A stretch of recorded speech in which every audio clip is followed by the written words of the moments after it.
बड़ा हीनियस एक तरह से मैं कहता हूँ क्राइम हुआ है। जिस प्रकार से रोहिणी आचार्य बोल करके गई है और सबसे कह रही है, तो इसमें तो इन लोगों को डूब मरना चाहिए। उनके अपना अंदरूनी मामला है और विधायक दल का नेता का सवाल क्या है कि जो 5-10 रहते हैं वो भी चुनते हैं। तो ये बात तो सही है कि लालू जी साथ दे रहे हैं तेजस्वी को, हालांकि बड़ा हीनियस एक तरह से मैं कहता हूँ क्राइम हुआ है। जिस प्रकार से रोहिणी आचार्य बोल करके गई है और सबसे कह रही है, तो इसमें तो इन लोगों को डूब मरना चाहिए था, लेकिन उसके बावजूद भी ये लोग झिटाई कर रहे हैं। तो हम लोग तो बहुत पहले से कहते थे, जब बोलते थे कि इतनी नौकरी दे देंगे, ये कर देंगे, वो कर देंगे, तो हमको तो लगता था कि प्रलाप कर रहे हैं। कोई ठंडा दिमाग वाला आदमी ऐसा नहीं बोल सकता है।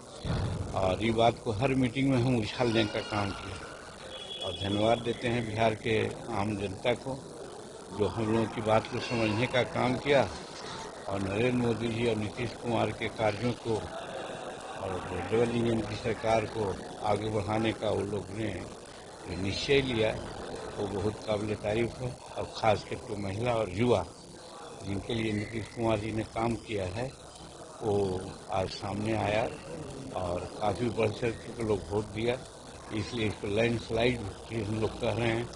और इन लोग जो गलत काम कर रहे थे उसका उजागर अब उनके घर से ही हो रहा है। अब दुनिया समझेगा और वो लोग भी समझेंगे कि क्या है। हम समझते हैं कि इनका अवसान का समय आ गया।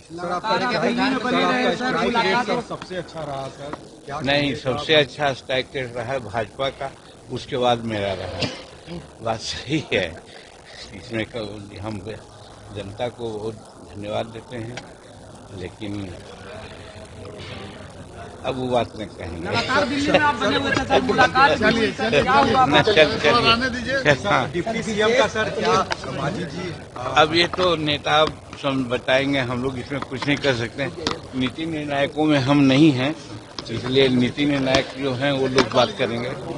सर आपके पार्टी के प्रदेश अध्यक्ष की हार हुई है सर, उनको क्या एमएलसी बनाया जा सकता है सर? क्या संभावना है सर?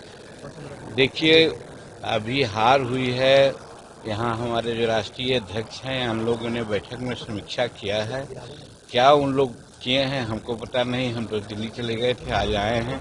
कल बातें होगी, बात होने के बाद समझा जाएगा क्या होगा, क्या जाएगा, क्या मिलेगा नहीं मिलेगा, इसकी जानकारी अभी हमें नहीं है।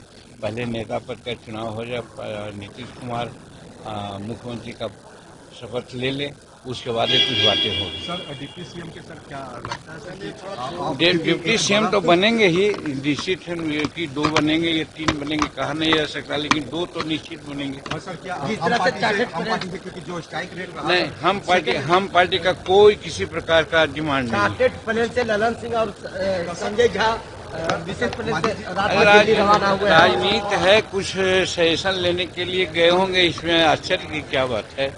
अब हर चीज को दूसरे रूप में देखना उचित नहीं है। बहुत सी बातें होती है जो टेलीफोन पर नहीं बात होती है, तो स्पेशल बात करने के लिए निकले होंगे लोग। सर बात आपने कही सर, आपने कहा कि कुछ दिल में है, जिसको भी कहवाइए दीजिएगा।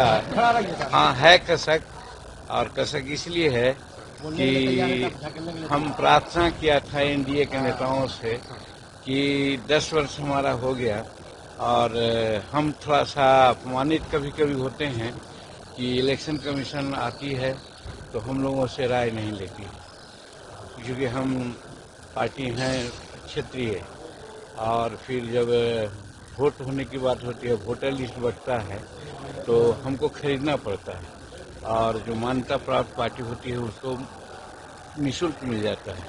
तो ये सब बातें होती है। दूसरी चीज़, तीसरी चीज़, सभी पॉलिटिकल पार्टी का अपना हेडक्वार्टर होता है।